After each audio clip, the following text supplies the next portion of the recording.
She tried to replace me as a mother.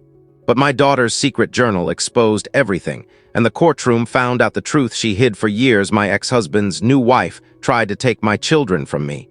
But everything changed the moment my daughter's secret journal came into the light. Right now, I'm standing in this cold, echoing hallway outside Family Courtroom 4, feeling my pulse thudding in my ears so loudly I'm surprised no one else hears it. Through the narrow glass window on the courtroom door, I can see her. Rebecca, perfect hair, flawless makeup, sitting straight like she's posing for a magazine cover. She's wearing a cream-colored outfit that probably costs more than what I earn in 3 months combined. My ex-husband, Thomas, sits beside her with the same detached confidence he's worn ever since he left our home 3 years ago. The flickering fluorescent light above me hums, casting long, shaky shadows on the pale floor. I tug my borrowed blazer tighter around myself. The sleeves are too short, and I can feel the loose threads brushing my wrist. My sister gave it to me for today because I didn't have anything professional enough. Just like almost everything else in my life lately, this too is borrowed. Miss Martinez, my public defender, Gina, appears at my side holding a battered leather folder. She looks exhausted but determined. They're ready for us? I nod, even though my stomach feels like it's made of wet cement. A few feet away, my children, Emma and Tyler, wait quietly with the court-appointed guardian. Emma, 11, looks up at me with a tiny, brave smile that squeezes my chest until I can hardly breathe. She's still just a kid, but she somehow understands the gravity of today more than most adults I know. Tyler, only 7, is crouched on the floor, vroom-vrooming a toy car along the tiles, completely absorbed. "Kids," I whisper, "it's time." We enter the courtroom, and immediately Rebecca's eyes lock onto me. Her expression is cool, calculating, like she's mentally circling me with a red pen, deciding what to erase. And in her mind, I'm exactly that. An inconvenience, the biological mother standing in the way of the perfect little family she wants to construct. To her, I'm what needs to be replaced. This all started small. Little comments here and there. The kids need stability, or we're worried about their school progress. But 6 months ago, it escalated. Thomas filed for full custody, arguing that my financial struggles made me unfit. The truth. Rebecca can't have children, and my kids were her chance. The judge enters, Judge Alina Blackwood, known for being strict, sharp, and never swayed by theatrics. Everyone rises as she takes her seat. We're here for case 47,293, Thomas Harding versus Camilla Martinez, regarding modification of custody, she announces. Thomas's attorney, William Peterson, stands. He's tall, expensive-looking, and confident, the exact opposite of the public defender I scraped together. He starts listing every hardship I've endured like they are crimes. My multiple jobs, my small apartment in a rougher part of town, the fact that the kids share a bedroom, and that my elderly mother helps when shifts collide. He delivers each detail like a carefully sharpened weapon. Then he gestures toward Rebecca, the woman with the perfect posture and perfect life. He highlights her degree in child psychology, their 5-bedroom home, private schools, extracurricular activities, the safety and structure they can provide. He paints a picture of a golden childhood, and then steps aside as if he's already won. Gina rises to speak for me. She does her best, pointing out that Thomas has missed 4 child support payments in the past year, that my children are thriving in school despite our circumstances, and that I've never been anything but a devoted mother. But every point she raises gets met with objections and interruptions. Then Rebecca takes the stand. She's calm, polished, and speaks with rehearsed emotion. "I love Emma and Tyler deeply," she says, voice trembling in all the right places. "It breaks my heart to see them shuffled back and forth. They need stability, structure, a home where someone is always available for them." I feel my nails dig into my palms. When it's finally my turn, my voice shakes at first, but I force myself to speak. "I love my children more than anything," I begin. "Yes, we struggle. Yes, our apartment is small, but my children have never gone without love. They have never been neglected. They know they matter." I tell them about bedtime stories, late-night homework help, weekend trips to the park and library. "They don't need luxury," I say softly. "They need their mother, but will that be enough?" The judge asks detailed questions about work, childcare, plans for improvement. I answer honestly, even though honesty doesn't outweigh wealth in a courtroom. Then they call Emma into the judge's chambers. She walks away bravely, long brown hair swaying behind her. I pray she can express what my words failed to. 30 minutes later, the judge ends the session for the day. She'll speak to Tyler tomorrow and then decide. That night back in our tiny apartment, I try to pretend life is normal.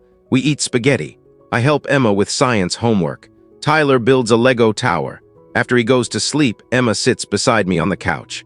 "Mom," she whispers, clutching her tablet. "Can I show you something?" She opens a document titled, "Two Houses, One Heart." She explains she showed it to the judge today. I read the first line and my breath catches. She writes about how people think two homes mean twice the fun, but really it feels like her heart is divided. She describes Rebecca's house, her own room, nice things, fancy meals, and a sea of rules. Piano practice timed. Homework rewritten if the handwriting isn't perfect. "When I cry because I miss Mom," she wrote, "Rebecca says I'm being manipulative." My chest tightens. Emma continues writing about our tiny apartment, shared bedroom, simple dinners, and how she feels safe here. Heard, loved, then the part that nearly makes my vision blur. "Rebecca told me she's going to be my real mom soon. She said Mom doesn't have time for us anymore." And then, last week, she found the Mother's Day card I made for Mom. She tore it up and said I could make one for her instead. My hands shake as I scroll.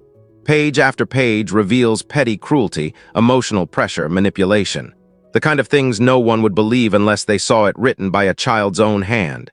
"Why didn't you tell me?" I ask through tears. "I didn't want to make things worse," she whispers. "Rebecca said if I complained, I'd lose you." I hold her until she falls asleep on my chest. That night, I stare at the ceiling, unable to rest. For the first time, I feel a spark of hope. Emma's journal isn't just words, it's truth. The truth Rebecca has hidden behind money and charm. The next morning, Tyler meets with the judge. He doesn't express things as clearly as Emma, but even at 7, he makes it clear he doesn't want to leave me. We return to the hallway, tense, waiting for the judge to call us back in. Rebecca walks toward me, heels clicking on the linoleum, her expression tight with something that resembles panic. Thomas is talking to his lawyer, unaware. She steps closer, and before the judge returns with her ruling, everything shifts. Her eyes narrow and her smile tightens into something sharp and brittle. She leans just close enough that only I can hear her. "You already know how this ends, don't you?" she murmurs. "Even if you win today, we'll come back again and again until the judge has no choice but to hand them over." A cold rush crawls down my spine, but I keep my face still. "Thomas won't stop," she continues. "He has the money, the lawyers, the time, and you. How long can you keep doing this on tips and minimum wage?" "As long as I'm breathing," I reply calmly, refusing to look away. Her eyes glitter with something poisonous. "They'll be mine eventually," she whispers. "I can give them the life you never will. This is only a matter of time." "They'll never belong to you," I say quietly. "Not in the ways that matter." For a split second, something slips through her perfect mask. Anger, frustration, something ugly she can't hide. "We'll see," she hisses. Before I can respond, the bailiff calls us in, and everyone returns to their seats. Judge Blackwood settles behind her bench with an expression graver than before.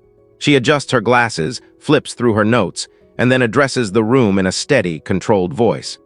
"Custody cases are among the most complex matters a family court considers," she begins. "Children's emotional well-being must remain at the forefront, above every adult's desire, narrative, or pride." Her gaze moves slowly across the room, over Thomas, then Rebecca, then me. "I have reviewed the documentation, considered the testimony, and spoken privately with both children. I have also reviewed the evaluator's preliminary notes." My heart feels like it's beating from inside my throat. "Mr. Harding has demonstrated financial stability and substantial resources," the judge continues. "But this court does not equate a high income with capable parenting." She pauses, letting that sink in. "What concerns me," she says, "are the statements made by the minor child, Emma Harding, both in her written journal and our private conversation. These statements describe troubling behavior on the part of Mrs. Rebecca Harding, behavior that suggests intentional alienation and emotional manipulation." Rebecca's skin drains of color. Thomas turns toward her with a stunned expression, confusion etched across his face. "Additionally," the judge continues, "Mr. Harding's irregular child support payments, despite having the financial means, reflect an attempt to exert leverage over Miss Martinez's household stability. This is unacceptable." My breath leaves me in a rush. "Therefore," Judge Blackwood concludes, "primary physical custody will remain with the children's mother, Miss Camilla Martinez." My knees nearly give out. "Mr. Harding will maintain his existing visitation schedule," she adds. "Both parents will participate in co-parenting counseling." Mrs. Rebecca Harding is required to attend supervised therapeutic sessions with the children to address the concerns raised. My vision blurs for a second as overwhelming relief washes over me. Furthermore, the judge says, Mr. Harding will pay all overdue child support within 30 days and increase his monthly contributions per the updated order. She gives one sharp bang of the gavel. Case adjourned. Rebecca bolts from her chair, her face twisted with fury, and storms out without looking at anyone, not even Thomas. The children rush to me, and I pull them into my arms as if the world might vanish if I let go. Gina touches my shoulder gently. Emma's journal changed everything, she whispers. The judge is flagging Rebecca's behavior for deeper evaluation. That evening, our cramped apartment feels like a sanctuary. Tyler insists we celebrate with ice cream sundaes, piled high with whatever toppings we have left. Emma sits pressed against me on the couch like she's afraid I'll disappear. Is it really over? She asks softly. I'm not sure, sweetheart, I answer honestly.